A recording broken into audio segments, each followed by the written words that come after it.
Salam. My name is Jeevan Jyotikar, and I'm so happy to be with you on this video. So before we do anything else, please bring your palms together and let's tune in.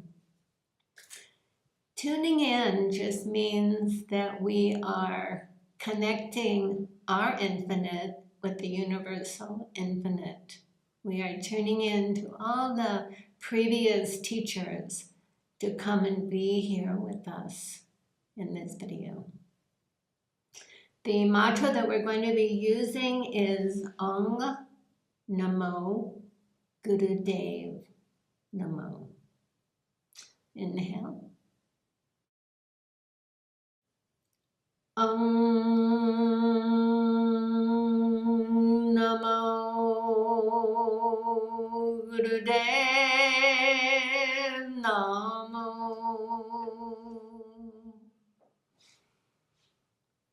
Om Namo Gurudev Namo.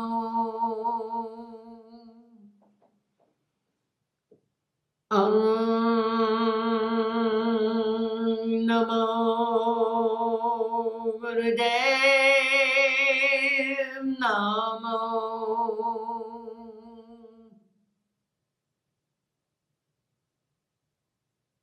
Take some deep breaths.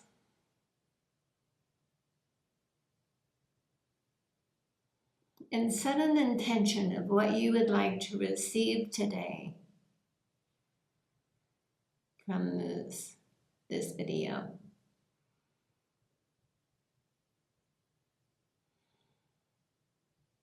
And relax.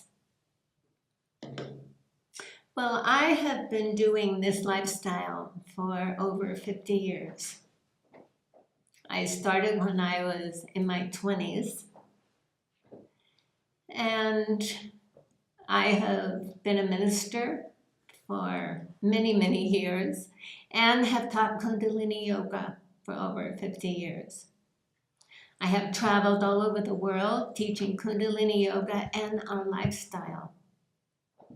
I have 4 children, and 3 of those children I gave birth to at home.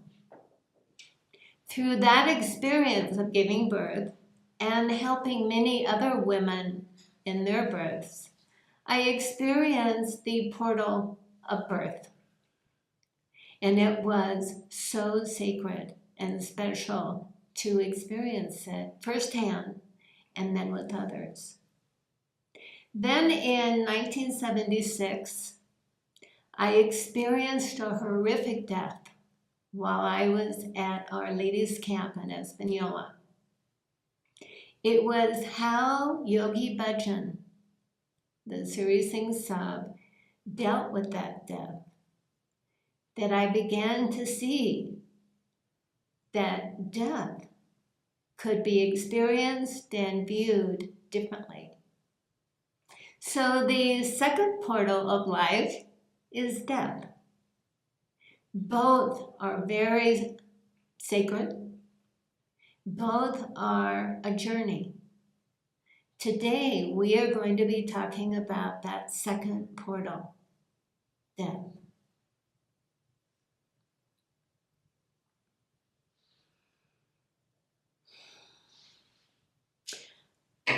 Whether you're currently facing that part of your life yourself, maybe you have a terminal illness, or you're reaching a nice ripe age, like I am, or you have a friend that's facing it, or a family member.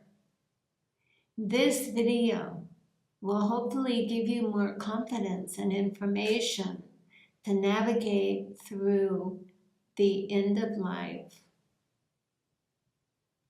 portal.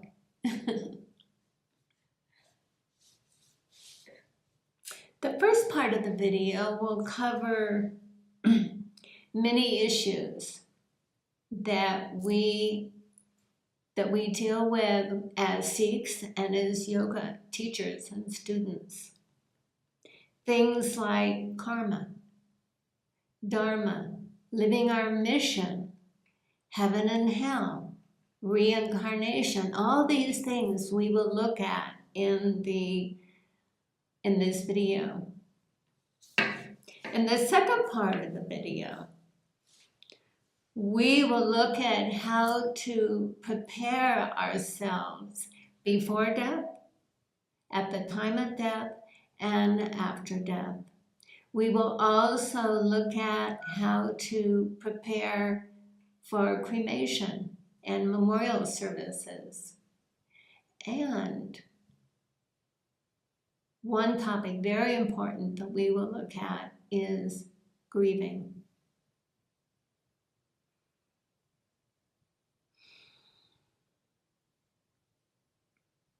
Now, I ask you to please have your pen and paper ready and some art supplies, crayons or pastels, because we are going to be doing some processing as we go through this video as well to help you go deeper in each of the topics.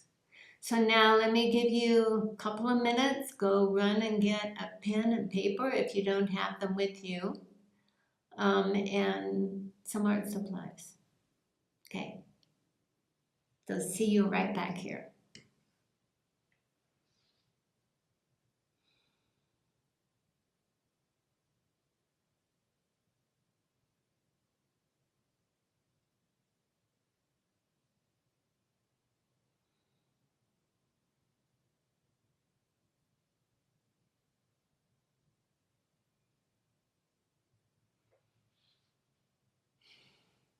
Okay, now let's go on. We will start with Sikh and yogic beliefs that we have.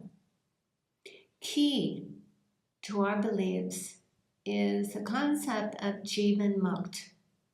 Jivan Mukt means that you don't have to wait to die in order to experience liberation. Liberation can be experienced right now in life. Now, I know this is a very different concept than many religions, where they say, well, after you die, then you can be liberated. But we believe that we can be liberated right now in life. And our yogic and our Sikh practices, they give us a technology in order to obtain that.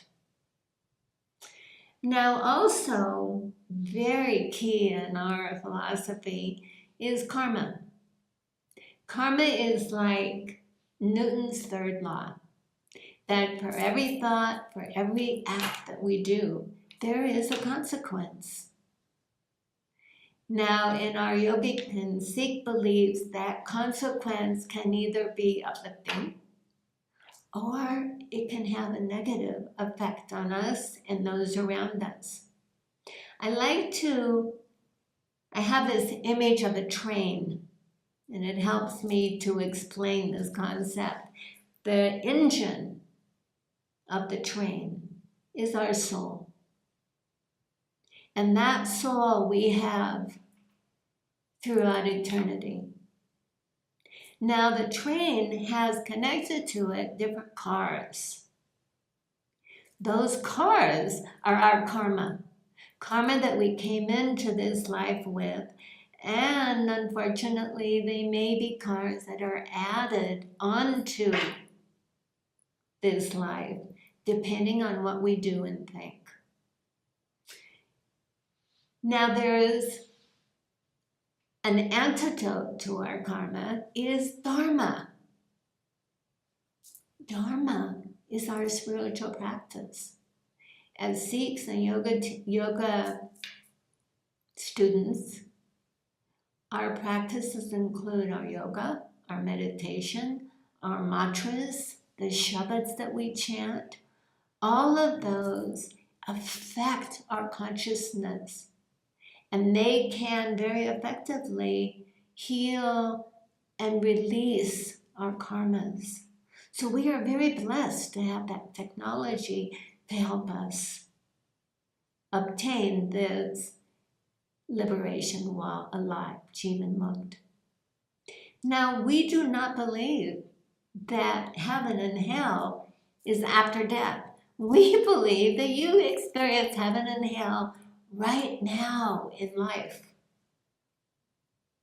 Heaven is when we can cut through our ego. Hell is when we live according to our ego. Heaven is when we serve and we can think of other people and put other people at least into our consideration. If not first, then at least into our consideration. Hell is when we only think about ourselves. So that heaven and hell, we have a choice. Are we going to live our karma, which creates hell, or are we going to live our dharma, which creates heaven?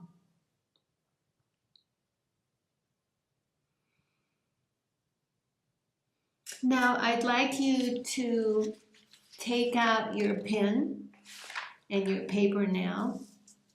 Close your eyes and be thinking of a time in your life when you created karma. And compare that with the time in your life that you created dharma. Maybe it was a time that you said something that you were so sorry later that you said it, and the consequences that happened from those words.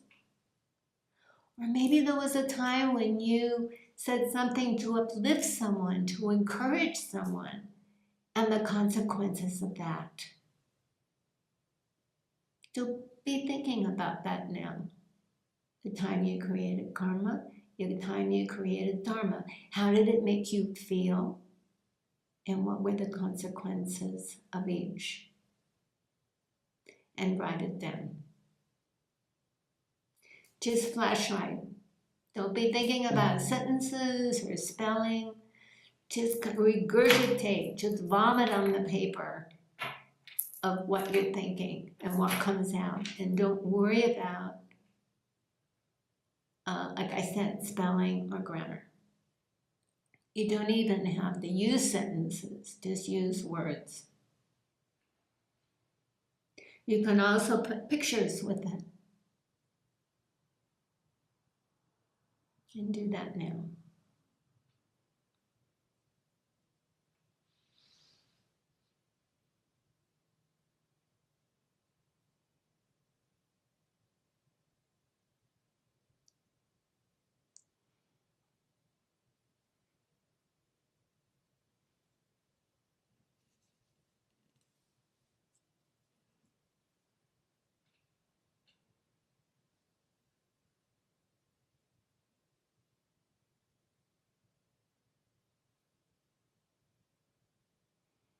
Inhale. And finish up. Keep in mind that you can come back to this later and elaborate what you wrote and drew.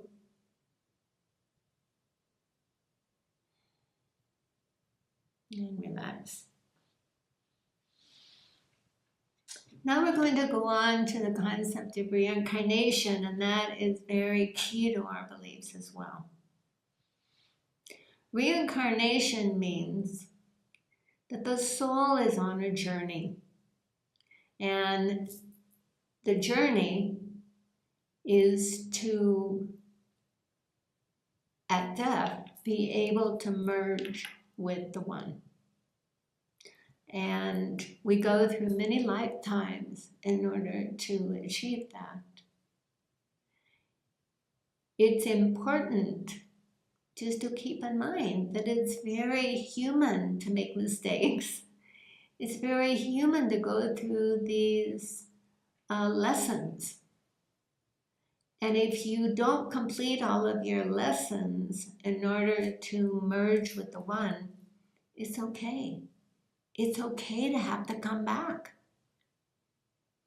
And so it's not a punishment.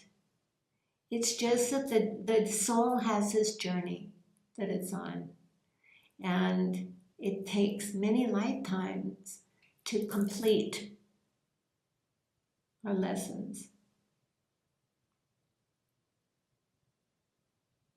So now take some deep breaths. Inhale Sat. Exhale Nam. And be thinking about this concept of reincarnation. Do you already believe in reincarnation? Maybe you heard of it and thought of it. Well, think about it now. How does it seem to you? Does it make sense to you? And flash write about it.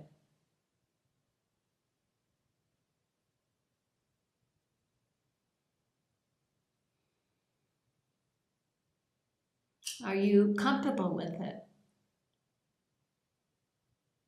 Can you accept that it's not a punishment to be reincarnated? It just all has to do with your karma and your dharma. It's okay. However long it takes is okay.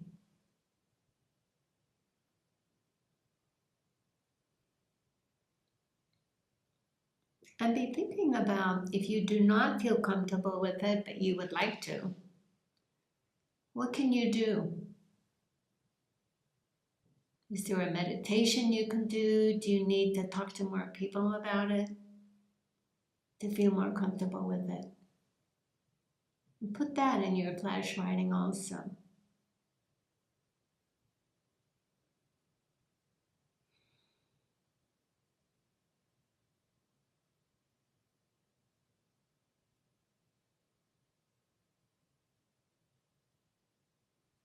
Okay, let's move on. Now we're going to go deeper in our concept of soul. Soul, in our Sikh yogic philosophy,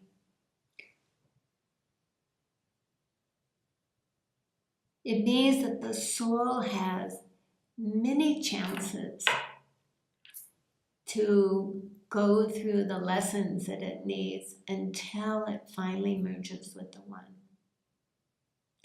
And we all come into this life with a mission. Now, you may not have just one mission in life. You might have more than one. But maybe there's a theme that runs through your mission. And all souls are different. The missions are different for them.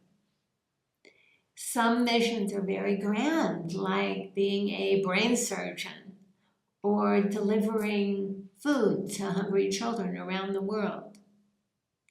Or it might be being the greeter at Walmart or a store, helping people to feel comfortable in their store. Now, I must emphasize here, it's not just the actions, it's how we do them. Are we kind and generous and compassionate? Or are we hateful and egocentric about how we do it? That's very important. My grandmother, considering how old I am, my grandmother, she lived in the early 1900s, and quite remarkable.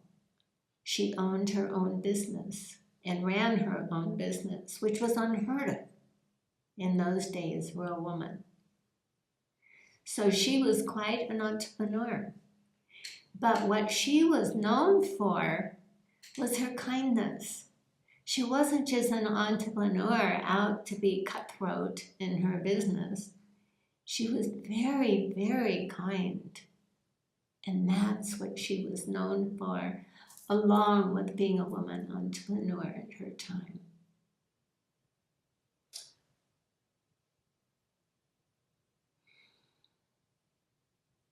Now, something that I'm going to mention now might come as a surprise to you. When we die, the soul's mission may not end. The soul will continue to have a mission. It may be a different mission, or it may be one that's a little different. I'll give you an example. A very dear friend of mine is very, very intuitive. And when her mother died about the time that my mother died, so we had many deep discussions about the process of death with our mothers. I asked her, have you contacted your parents since their death? And she said, oh, yes, I have. Her parents were both scientists in life at the time of DNA exploration. They were quite well known for their work. She said, my parents are still scientists, but now they're on a different galaxy and they're exploring nanoscience, which is an up-and-coming aspect of science now. She said they're very happy that now they're together again. So I just thought that was incredible. You know, that when we die, it doesn't mean that the soul's mission stops. And it can look in many forms.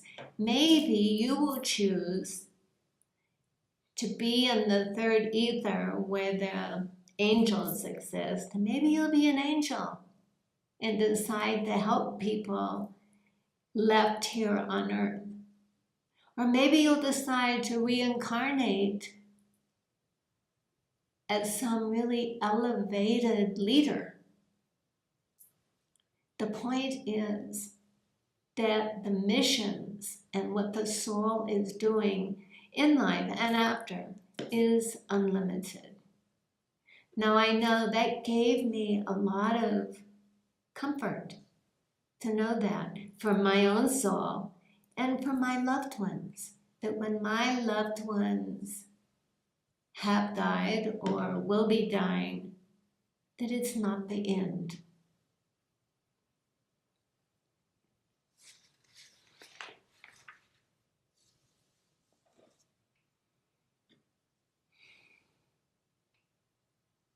Now stop and think now.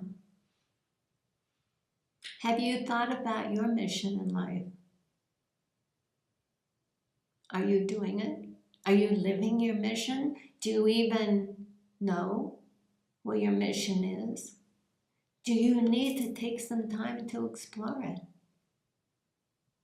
I can almost guarantee you that if you take some time and meditate on your mission, if you don't know what it is yet, you will know. Because it's a very strong calling. Sometimes we don't listen to that call. But if you take some time to be quiet and ask your soul, what is your mission in this life? And what do I need to do to fulfill that mission? It will make you so much happier if you're living your mission.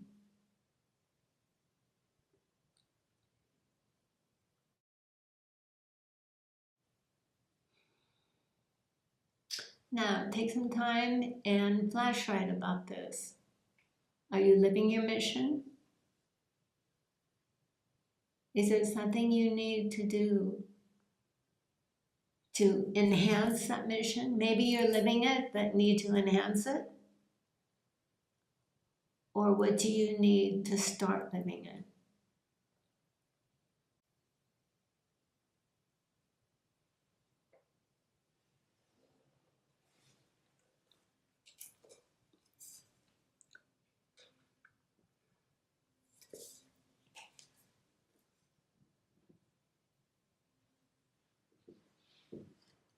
Okay, and like I said before, you can come back and think about that more later.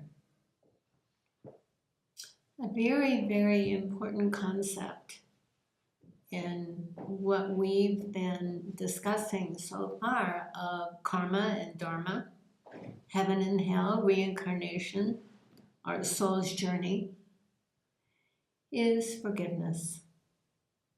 And this practice is very, very important to be able to finish, for our soul to finish its journey. Now, it's not just important in life, it's important in death. But it's important that we begin that practice here in life so that at the time of death, it will be a habit. And you will already know how to forgive yourself. Because at the time of death, there's not going to be someone somewhere up there to forgive you. We forgive ourselves. So not only will forgiveness add to our Jivan Mukti in life, our liberation in life, if we can forgive ourselves, we're going to be a whole lot happier and freer. That those karmas, those cars, those karmic cars on our soul's engine will be so much lighter if we can drop what we beat up ourselves for. And we will have that habit then at the time of death.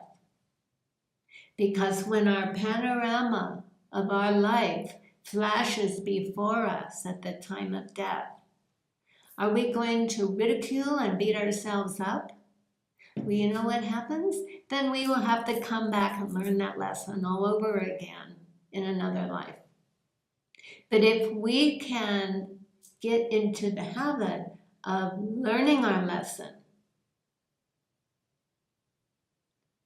and then dropping it and forgiving ourselves and go on and live better, then we can do that at the time of death, where depending on what comes up when we see our panorama of our life, can we forgive ourselves and drop it? So now we are going to do a very beautiful affirmation meditation that we'll practice now. And I recommend that you practice it on a regular basis. Maybe do it for 40 days or longer. And before we start, make sure you have your art supplies with you. Some paper and some crayons or pastels or something, because we're going to be using them at the end of the meditation.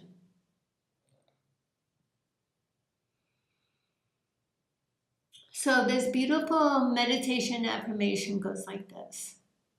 You need to either be sitting with a straight spine, or you can be lying down, but make sure that your spine is straight so that the energy can freely flow to all parts of the body, to all cells.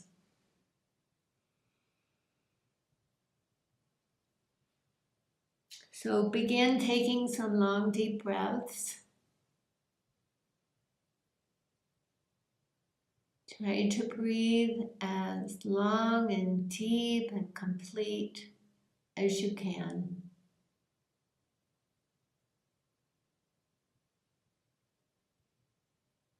And repeat out loud or silently. Sometimes it can be very powerful to hear your voice say this affirmation. But if you feel more comfortable, you can do it silently. I forgive everyone for everything they have ever done to harm me. I forgive everyone for everything they have ever done to harm me. I forgive everyone for everything they have ever done to harm me. And continue that. And as you do it, don't just say it, but feel it. What does that feel like to forgive someone? Feel that feeling go into all parts of your body. And continue. I forgive everyone for everything they have ever done to harm me. And this may bring up some emotions. That's okay. Allow them. Just keep repeating.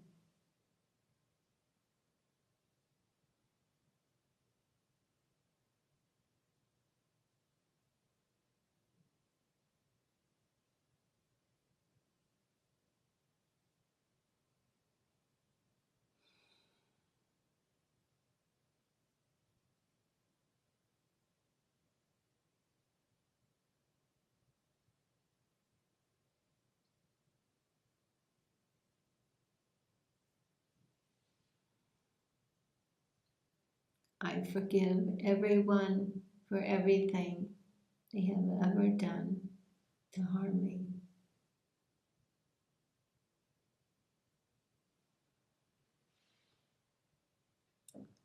Inhale.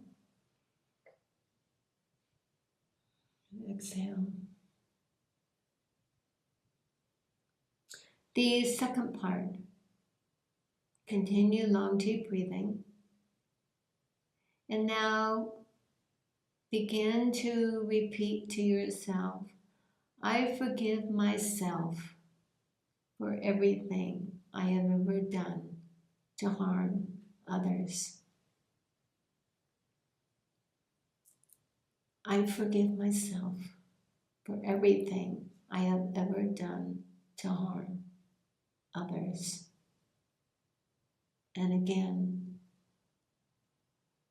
don't just say the words, but feel it, believe it. I forgive myself for everything I have ever done to harm others. And again, this may bring up emotions of anger or grief, regret. Just allow it. Allow that forgiveness to fill you up into every part of your body, every cell and pore. Allow it to heal your heart. I forgive myself for everything I have ever done to harm others.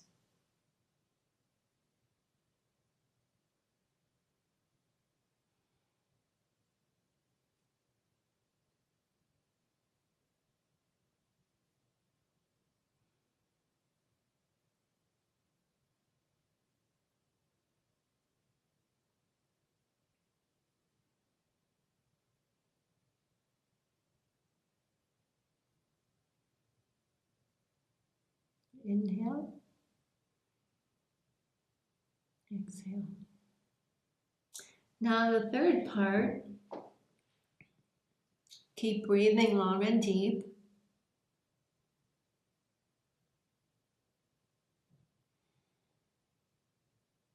And now repeat, I am the creation of the infinite. I live and dwell in this light. I am the creation of the infinite. I live and dwell in light. I am the creation, believe it, of the infinite. I live and dwell and light. Put some emotion into this. Put some intention in it. I am the creation of the infinite. I live and dwell in light.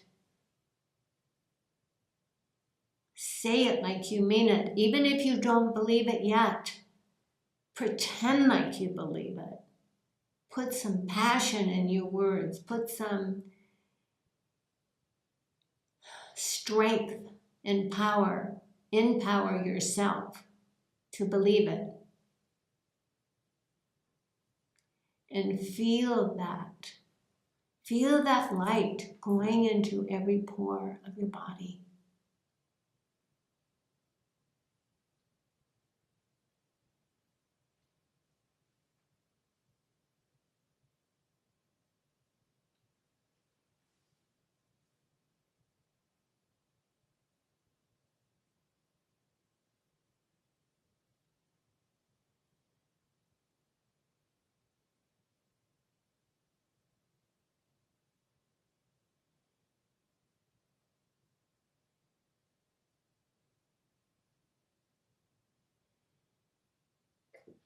Inhale. Exhale. Now I know this meditation is very powerful. You can repeat it every day. Do it for as long as you want. It brings, you may cry, you may scream, you may yell. It's okay. Allow whatever comes up to come out, but keep repeating the different affirmations in the 3 parts. So now please take your art supplies and draw a picture of what you just went through. Draw your forgiveness in each of the 3 parts. And do that right now.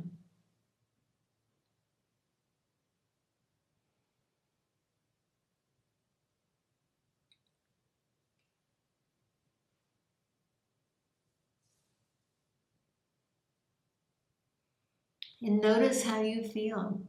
What effect did that meditation have on you?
And finish up now.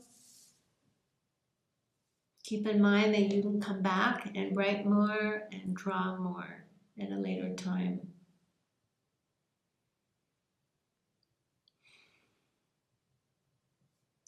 Okay, please put your drawing aside, your materials aside. Now we're going to shift gears. We're going to be going, now I'm going to be going over with you some of the, like a checklist of some of the protocols and things to keep in mind that you will need to keep in mind before, during, and after a death.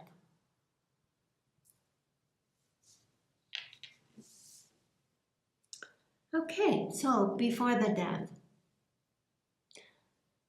not everyone including yourself, that maybe you haven't had an experience of your infinite merging with the universal infinite. If you have taken a yoga class, that period after the yoga class where you relax, maybe you lie down and you let yourself go, many times during that time, you feel that oneness. Maybe you haven't labeled it that that's what it is, but that gives us that experience. Maybe you've been at a kirtan or in Gurdwara where you feel elevated and you feel one.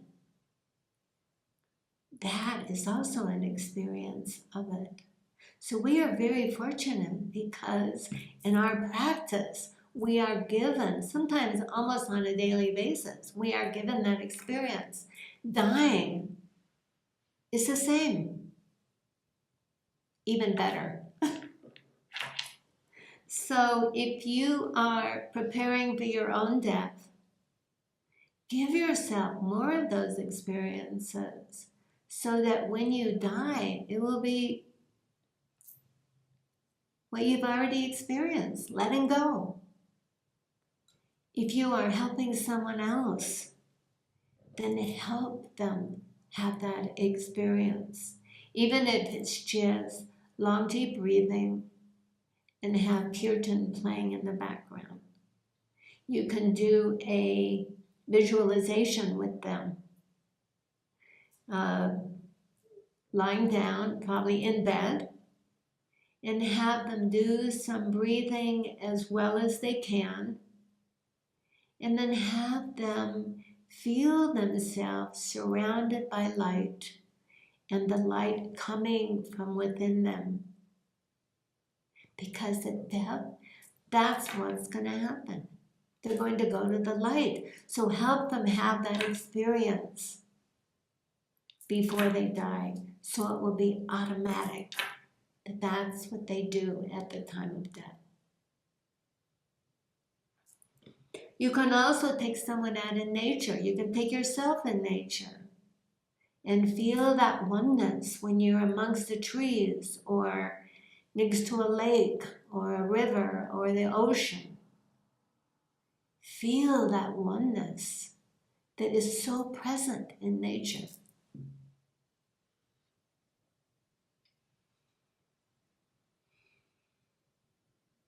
You can also have mantras playing in their room.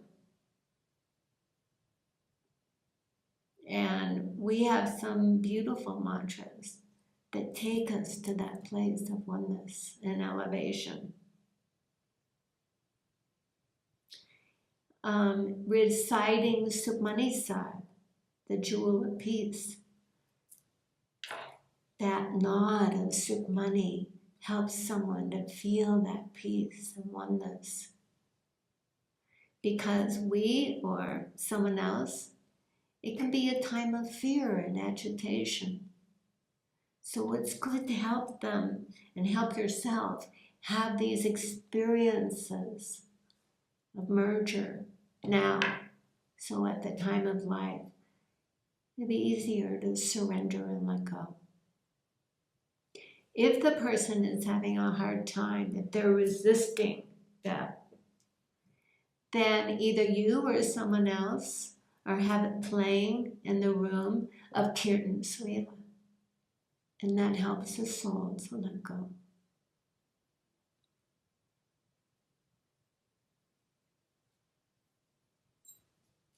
Now, there are mantras that are special keys. We call them Pran Sutras. And those mantras are like special keys to help the soul slip through and to let go. One's like Waheguru, Waheguru, Waheguru, Waheguru. Or Guru Guru Waheguru Guru Ramdas Guru. Satnam is another simple one. Satnam, Satnam, Satnam. Another beautiful one is the last two stanzas of Dana Dana Amdas Guru. Janasari Tane Savariya Puri Hoe Karama Apasari Jana Hara Dariya. And there are some beautiful renditions of those last two stanzas of Dana Dana that you can find at Signet. Now let's say you're working with someone that doesn't relate to those mantras. When my father was dying, and I was encouraging him to go to the light, and he was very happy to talk about it with me. He said to me, you know, no one else is talking to me about death, and this is what I'm going through right now. So it's good. Ask someone, do you mind if we talk about death? So for him, he was a Christian. And I said to him, Dad, what prayer do you relate to?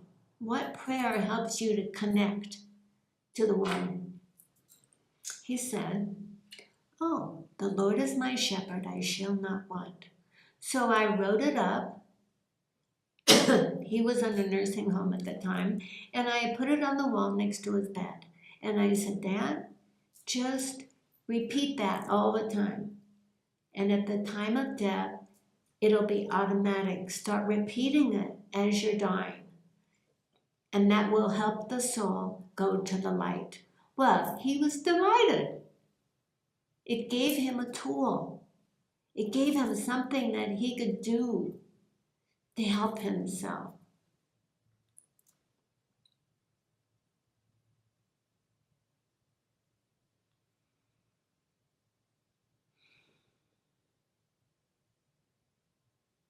So, also at the time of death, you can do japji, and right after death, you can chant a call. Now, a call is a very special chant. It's very simple.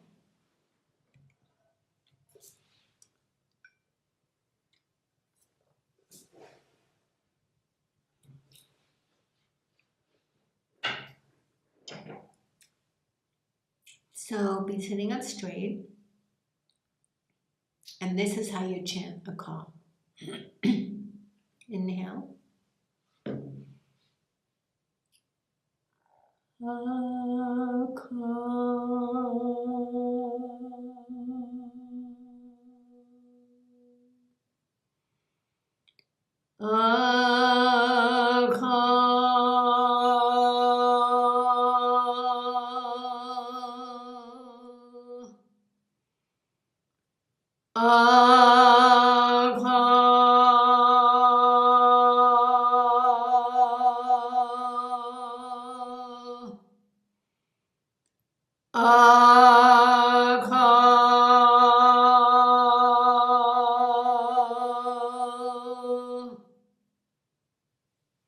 Now, you can feel the power in that chant, can't you?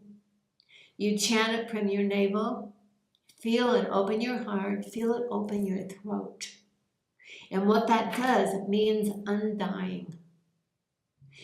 It's helping the soul break through the electromagnetic field of the earth and go into the ethers. Now, this is very important, because if the soul hesitates, then it can get stuck on the earth side of the electromagnetic field and become a ghost. So the soul has about 17 days to break through the electromagnetic field. So it's important that survivors do that chant, a call for their loved one. They may be worrying about their loved ones. Just tell them, Dad, Mom, Sister, just go. Go break through the electromagnetic field, and the call will help the soul do that. To not hesitate. Now, after the person dies, you do not have to rush to call the mortuary.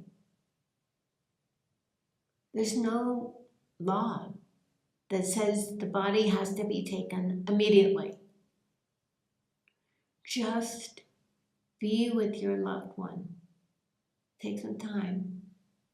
A hospice nurse told me this when I was taking care of my mother when she was transitioning. And she said, it's okay. Don't rush. Do your prayers. Say goodbye. Invite relatives over. Just take some time that you need. And so I did that with my mother, and it was one of the most memorable, sweet, special times that I had with my mom. And I did all the prayers and chants. I did Japji for her and Kiran Surela and everything I could think of. And just meditated with her. And it's very common for the soul of the departed to hover around the body for a while and enjoy it. I mean, it's like, I felt like I was in this cocoon with my mother, like there was this canopy over us, and I was right there experiencing what she was experiencing. That she was right there hovering before she left. And so I savored that experience with her. And I've heard many people say the same thing, that that time after death is so precious. It's not morbid. It's precious. It's that time, that portal, that death portal. It's sacred. It's a journey. And for the first few hours, you can be part of that journey with them and feel that sacredness. And then, of course, you want their soul to go on, but you can savor that time right after death.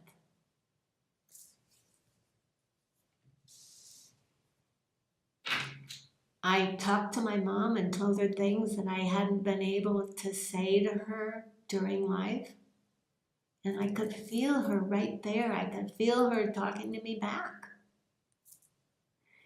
And then finally, when I felt the time was right, after a few hours, I called the mortuary and told them about the death and made a time for them to come.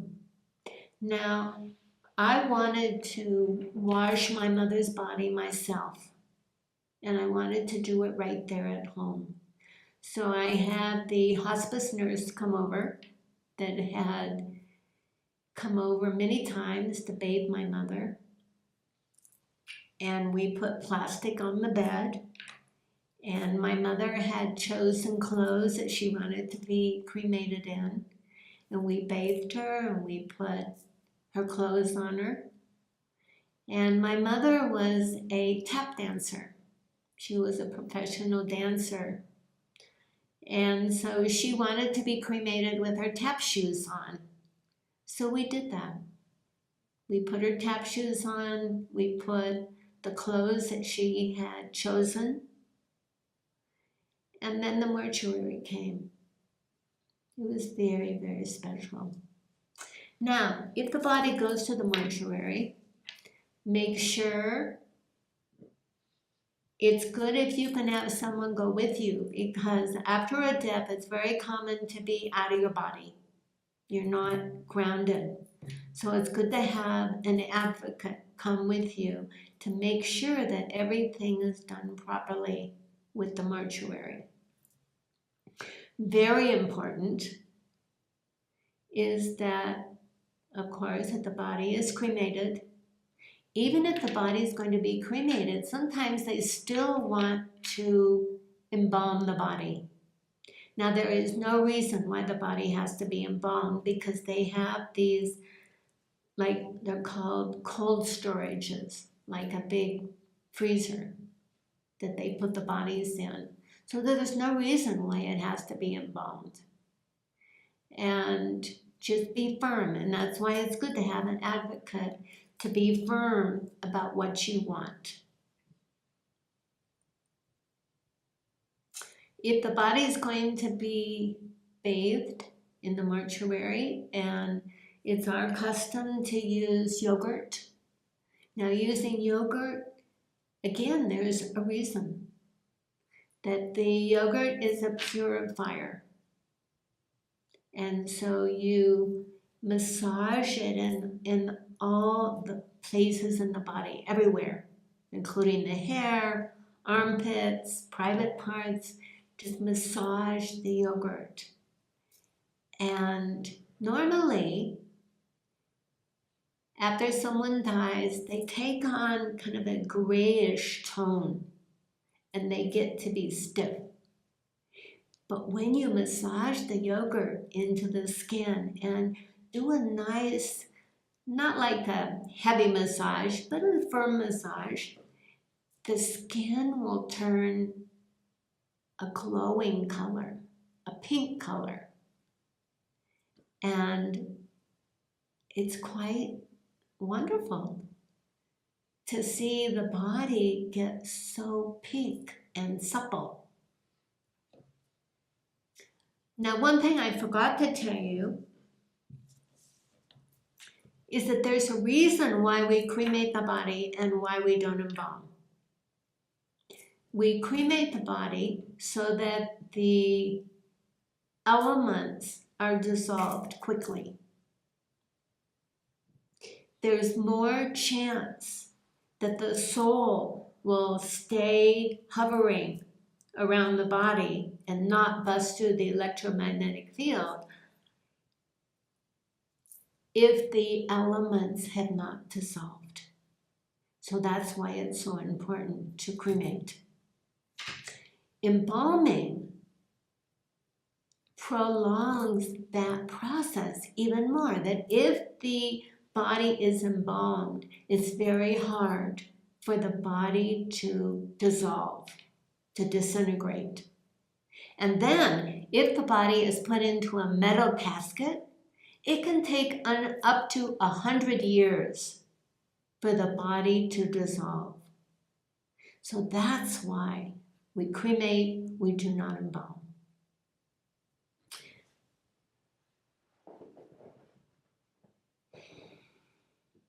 Now, sometimes when you're going back to washing the body with milk, or with yogurt, excuse me, sometimes the body will start to get kind of hard and stiff. And so it's good to have scissors, like big scissors, to cut the clothes off the body, the old clothes that they died in, and then to be able to put the clothes that they're going to be cremated in, to be able to get the clothes on them. Like maybe you cut it in the back and then able to put the limbs through the body if there's a split in the back of the clothes. Make sure that you have towels there because it's kind of messy using yogurt all over.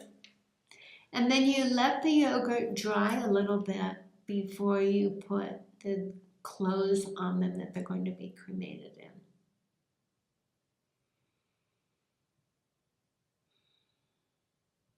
Now, normally there are a punch, 5 people there to do this washing the body process, but it doesn't have to be 5. It's our It's our Sikh tradition to have 5, but it could be more or it could be less. And it's very beautiful to be chanting as the body is prepared. There can be one person that's in charge of the chanting. Maybe they're standing on the side. They could be chanting Japji. Or you can all be chanting Momatra, or even Waheguru, Waheguru. It doesn't matter.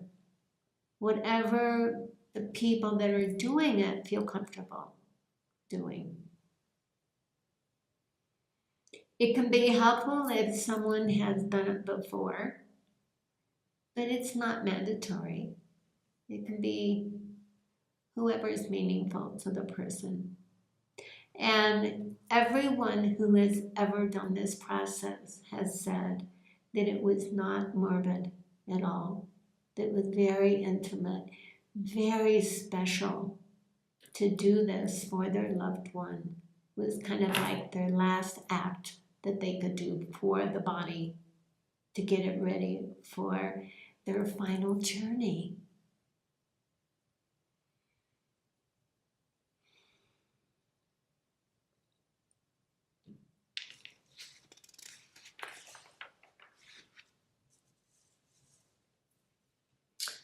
Now, the cremation and memorial services.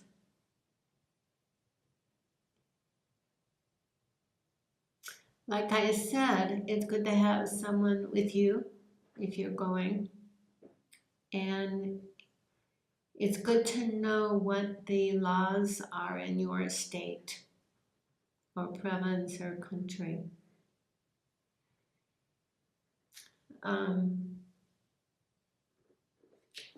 For my mother's service, we worked with her on what she wanted. So she chose the songs that she wanted sung. She helped us pick out the pictures for the slideshow that we did. And at first, she said, "Oh, you're planning my death. You're trying to get rid of me." We said, "No, Mom, we're celebrating your life." And then she really got into it. And she had fun with us, picking out the pictures, the slides that we used, and the songs that she wanted sung. So that's something to think about. What would you like in your service? And you can write it down. Write down what you would like, and then tell some people in your family, this is what I would like done for my services. Now, it's very important, like if you want to be cremated, it's very important that you write it down and that you don't want to be involved. It's very important that you write it down and have it notarized, because I'll tell you, when there's terminal illness and when there's death, it brings out the best and the worst in families. So it's very important that you write it down to guarantee that your wishes will be followed. And then give it to different people in your family or friends that you're confident will follow it. Now take a moment to think about, what would you like done? You can just start it now. Just start thinking about it. What would you like done for your services? And keep in mind that, yes, there are things that we've talked about, of doing ardas, of doing Ram Kali San, prayer for death, chanting. But you can have other things too. Like I talked about the slideshow or different songs.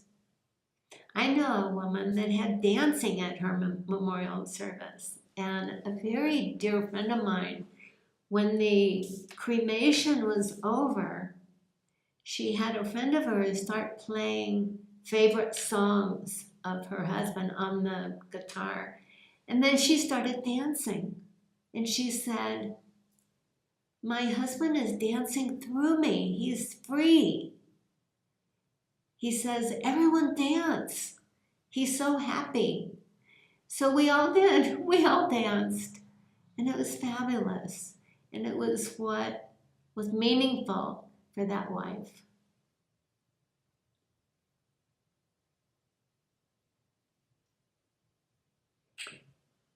So now take a moment to think about what you would want in your service. What would be meaningful for you?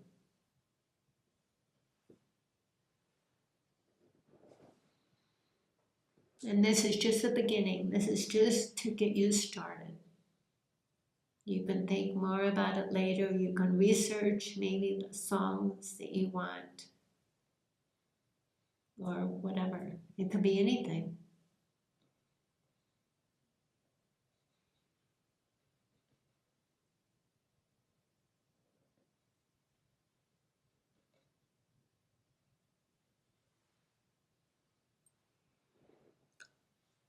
Okay, now we're going to go into something that's extremely important.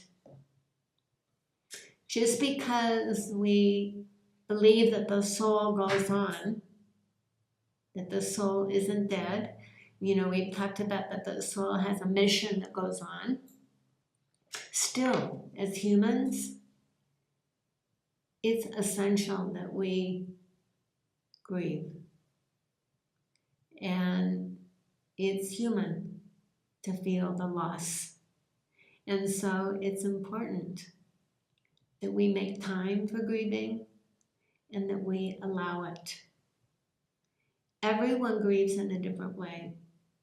Some people need people around them to grieve with. Some people need solitude. Some people need to be in nature. Some people, maybe they build a memorial garden or gazebo in honor of the person. Everyone is different. And so it's important to keep in mind that everyone is different and not to judge, because every family member will grieve differently. And to not think that if their grieving doesn't look like you're grieving, it doesn't mean that they're not grieving. It just means that their grieving is different. So it's very important not to judge ourselves, to be kind to ourselves in our grieving process and how long it takes, and with someone else, to be very compassionate with others. It's important to take time to grieve. It doesn't just happen. Sometimes we try to bury our grief in working harder. So you may need to take some time off work or to go away to a mountain retreat or something to take time to grieve. So now, either now or soon, be thinking about if there are things that you haven't finished grieving yet. Is there something that you need to keep grieving about? The loss of a job, the loss of a loved one, growing older. Is there someone that you know that's grieving? Be thinking about what needs to be done. Is there something more you need to do for your grieving process? Is there something that you can do to aid someone else?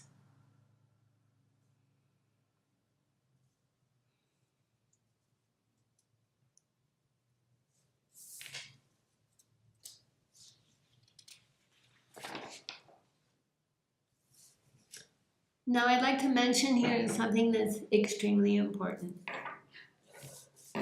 Sometimes the family members want to have a private ceremony.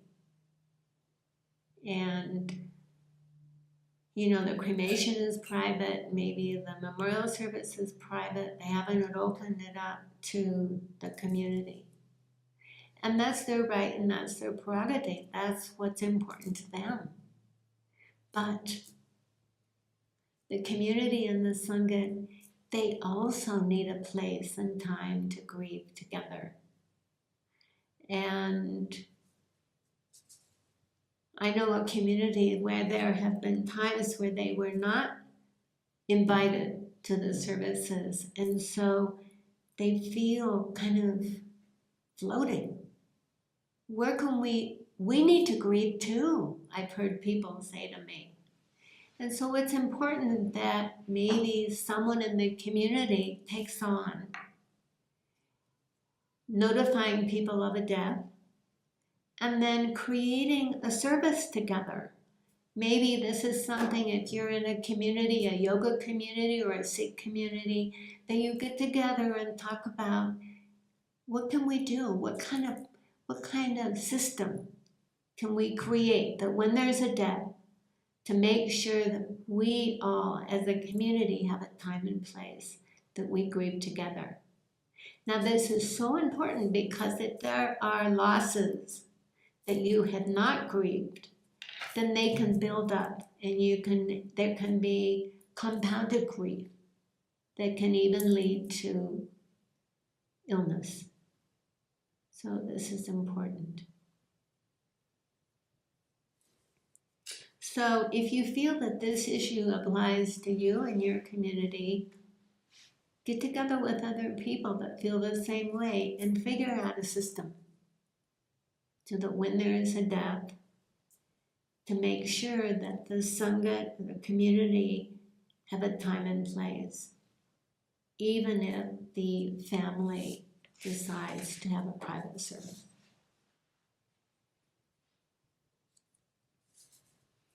Now, this video is going to go to many countries and all over the world.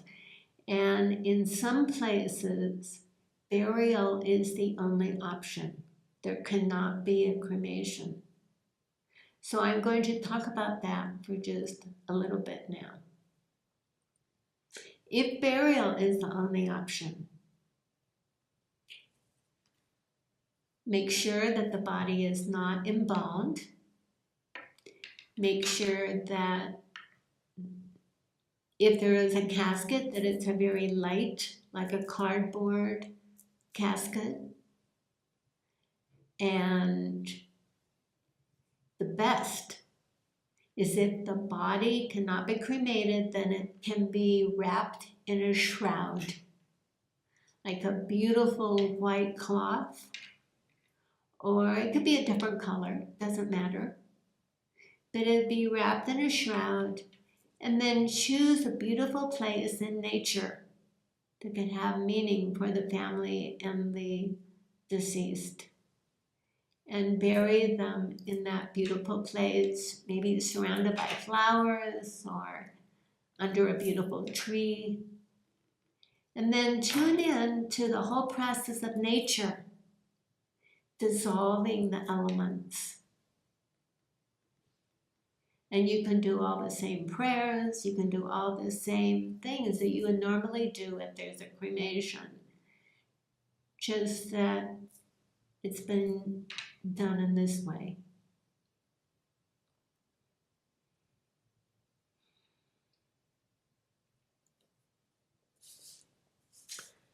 Okay, the very last thing that I'm going to talk to you about today is preparing a living will. And this is very, very important. Like I said before, when there is a terminal illness or a death, it brings out the best and the worst in families. So you need to be proactive.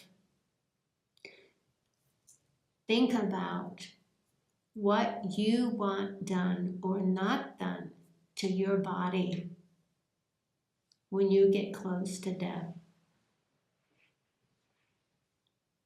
And there are forms online. Doctors have them, hospitals have them.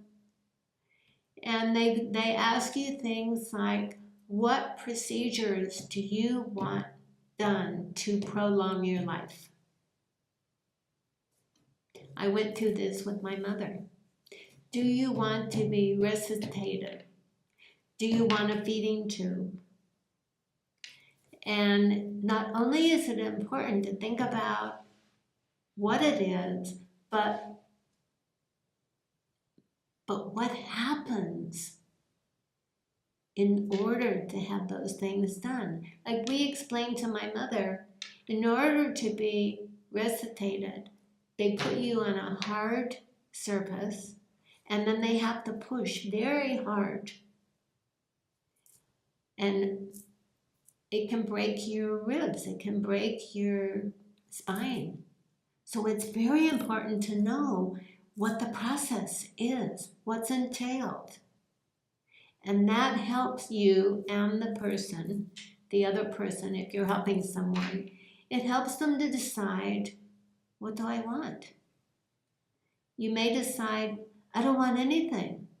If I'm near death, don't stop the process. But it's important that you write it down. It's important that you have a legal document, because you don't want your loved ones to fight over what they think should happen to your body. You need to decide what you want done for your body.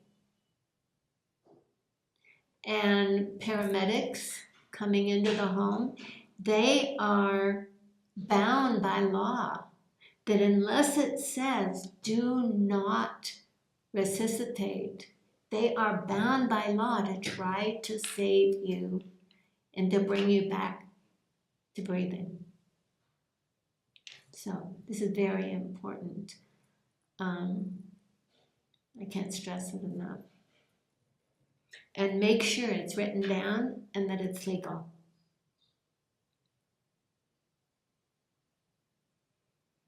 So now, if not now, then at some time, think about what you would want done and fill out a form. And make sure that the form is filed somewhere. Tell your loved ones where it's filed or give it to them. Like with my mother, we put it on the refrigerator because she was close to death. We wanted to make sure that the dying process not be interrupted.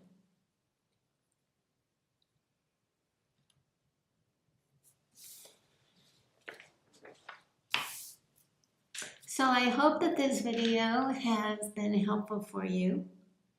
And Sikh Dharma International has put out an end-of-life reference guide, and this video was to enhance that guide.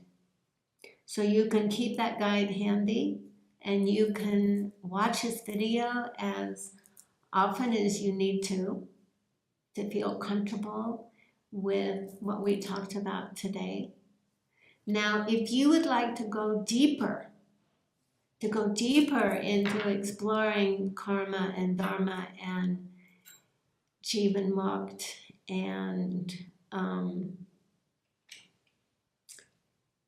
I'm a part of a team called the Dying into Life Journey, and we're going to be having another level 1 training. If you are interested, you can go to our website at thedyingintolifejourney.com. We are going to be having some question and answer evenings. If you have questions or would like to explore more about this most important topic, then come to one of our question and answer evenings. So, I'm so happy that you are with me today. And let's close. Bring your palms together and let's chant 3 long satnams together. Inhale. Sat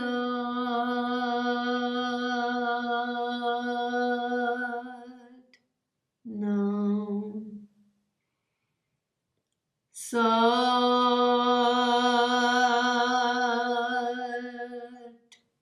Nam. Sat